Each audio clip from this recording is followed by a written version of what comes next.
Welcome back to another free freelance copywriting tutorial. This is going to be part 4. In part 3, we talked about how you can easily write great copy that clients will be fully satisfied with. And that's always the goal. We want our clients to feel satisfied. And we talked about how we're going to do that even as a beginner. So you follow that process and it'll get you results. If you haven't seen it, link will be up above somewhere. Click it and you can go watch that one and then come back here. Today's video is going to be about going beyond just getting the client results that they're satisfied with, because results, as we discussed in the previous lesson, is mostly based on what they want, what they think is good, and it's why we were kind of avoiding conversion copywriting as a beginner. In this one, we want to start to look at how can I start to influence people? How can I know what to say? And how can I start to say those things within my copy so that I start to connect with the audience and move them in the directions that I want them to go? Before we get into that, make sure that you are subscribed to this channel. Click the notification bell if you want these tutorials and more tutorials. And also, be sure to like this video, please. It really helps the channel when you like the videos. Super awesome. Thanks. Going forward into this, how are we going to influence people? How do we know what to say? I basically leverage a really simple audience research approach, and that's what I wanted to bring to you today. How do I research my clients' customers? How do I know what to say to those people? For me, the process is very simple, and it involves researching in 2 places. And a lot of people don't know where to research. They're like, where do I get this information from? Well, I like to keep things simple, so most of my information comes from the client. I try to get everything I can from the client. So I'm going to give you 3 different ways to research your audience, and then I'll explain why we're doing this research and how you're going to use it. So the 3 places that I usually research the client's customers is going to be their past reviews. That could be Google reviews or reviews on other websites, their emails that they get from customers, and then also sometimes I will use, if I can't get anything from the client, then I will use another similar website and their reviews or things that people are saying about them on other websites. The main places you're going to use probably is Facebook reviews, Google reviews, could be Yelp reviews, or just any place where reviews will be for these clients. What I'm looking for when I go to these places, I'm specifically looking for really 2 things. I'm looking for what is the big, deep problem that these people have. What is the problem? What is the thing that they're trying to solve by using the client's service or buying the client's products? What is that problem? And what are the other problems that they have as well? And then I'm also looking for the feelings that they have associated with that problem. And you can use negative reviews, and you can also use positive reviews. And the same goes for emails too. When I mentioned emails, what we're looking for with client emails from customers is emails where they are either thanking the client because the problem solved all of these stresses and worries and emotional crap. They're thanking them, and we want to look at those and say, okay, well, what were the stresses and worries and emotional crap, and what was the problem that was solved for them? We want to look at those and gather that information. Same thing with the reviews. That's what we're looking for there. If it's a positive review, we're looking for what was solved. If it is a negative review, we're looking for how they're describing the problem and how they're describing the pain that they have surrounding that problem. That's step 1. We just want to find that information first, the problems and the emotional pains or stresses or worries or whatever it is that's associated with that. Step 2 is that we want to note how they are talking about the problem. We want to take the exact phrases that they're using when they describe the problem, just copy it and paste it into a Google Doc, and then whenever customers are talking about a similar problem, then put those together in the Google Doc and maybe sort these somehow. You could use a table, you could use bullet points, but sort problems so that problems are grouped.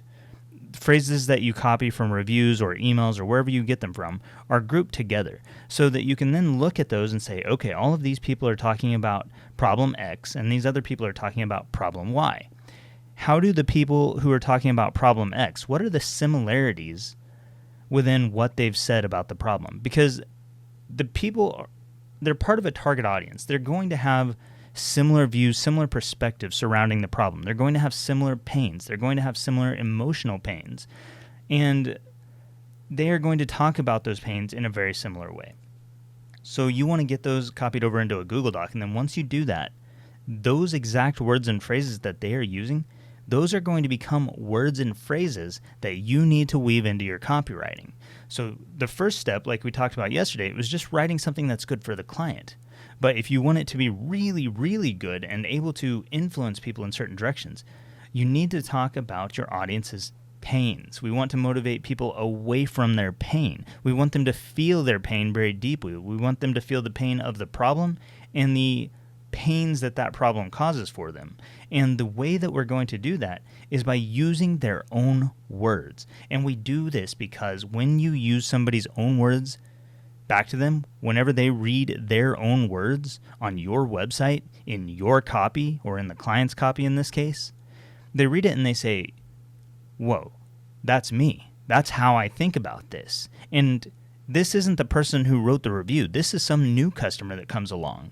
But they're so similar to the people who wrote the reviews that when they see those words, they say, that's me. This person knows me. And if they know me this well, that they know my thoughts like this, the exact words and phrases that I would use to describe this problem, then they also must know the solution. And that's what we want. We want to give people a shortcut to the solution. We want to make them feel their own pain. We want to remind them of it. We want to remind them that they have this problem and that it causes all these other little problems. And here's us showing you that we are just like you. Our website, or the client's website, is just like the customer. And the only difference is that along this journey of having this problem, the client's website also has the missing piece. It has the solution. So then when you write your copy, you write it however you're going to write it. Write it in your personal style. Just make sure that throughout the text, and it doesn't have to be in a specific place. I know there's all of this stuff about, you've got to follow AIDA, you've got to follow PASS. That's attention, interest, desire, action. You've got to follow problem, agitate, solve. This kind of does follow that. I mean, it naturally follows that when you're talking about people's problems and then offering a solution. But really, the focus here is just getting those words and phrases into your copy somewhere and in a natural way. You don't want it to feel like you're selling stuff to people. You just want to talk about things in a natural way. Now, we can talk later on about these different models of copy and how to put stuff in the exact right order for the best conversion rates. But at this stage, if you're a beginner, who cares about all that stuff? You don't need to care so much about the conversion rates right now. You just need to care about, how do I start to influence people? How do I start to connect with these people? And that's what this is all about. When somebody feels like somebody else is like them, then they like that person. This is putting you into rapport through your words. Your words are their words. You two, the client and the customer, are now alike. So you are in sync, you have rapport. And what this is called in NLP terms is pacing. You are pacing the customer. You are meeting them where they are.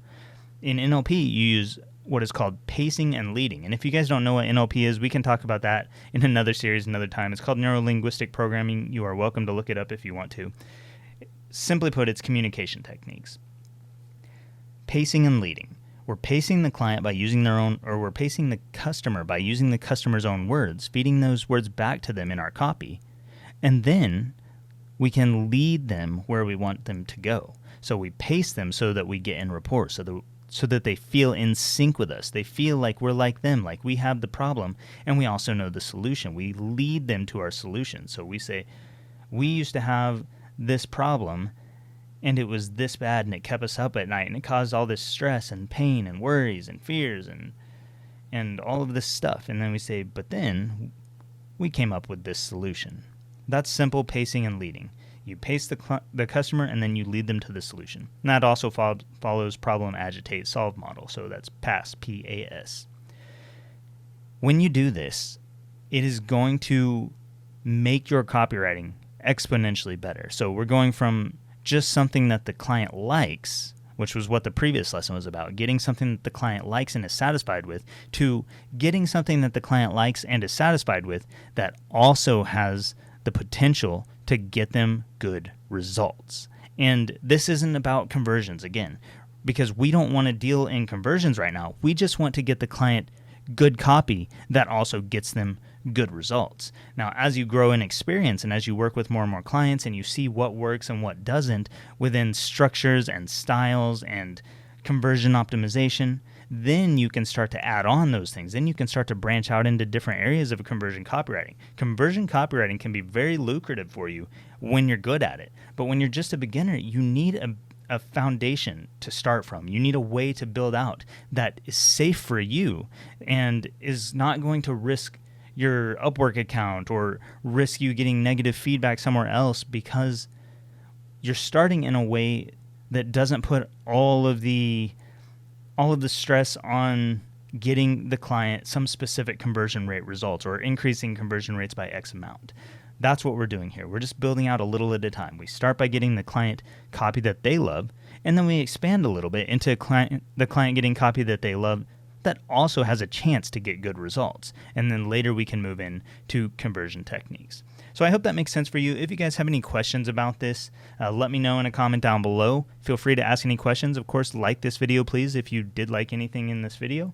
And this is a really simple technique. You just turn to the client's reviews, any emails they get, or similar clients or similar businesses who would have those reviews, where you can look at those problems and the pains and find those and just copy the customer's exact words into a Google Doc and then weave those words and phrases into your text. That is one of the single easiest ways you can start to influence people and know exactly what to say. You don't have to guess about what is going to influence this person, because just by nature of saying the exact right phrases, the words and phrases that they're already thinking, you will connect with them, you will pace them, and this will give you the ability to lead them to your solution.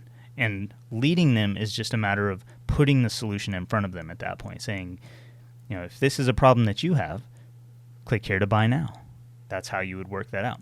And it's going to be different on different styles of copy, different pages. A sales page is going to be different from an about page, and that's going to be different from a home page, and that's going to be different from an email. So what I want to give you right now is not a foundation for this is the exact way that you write copy, but I want to give you a foundation that gives you the freedom to write copy influentially, so that you can start to move people and guide attention and guide their actions in the directions that you want them to go. All right, that's about it for this one. Not sure what we'll talk about on the next one, so stick around, and I guess that's it for this one. See you next time.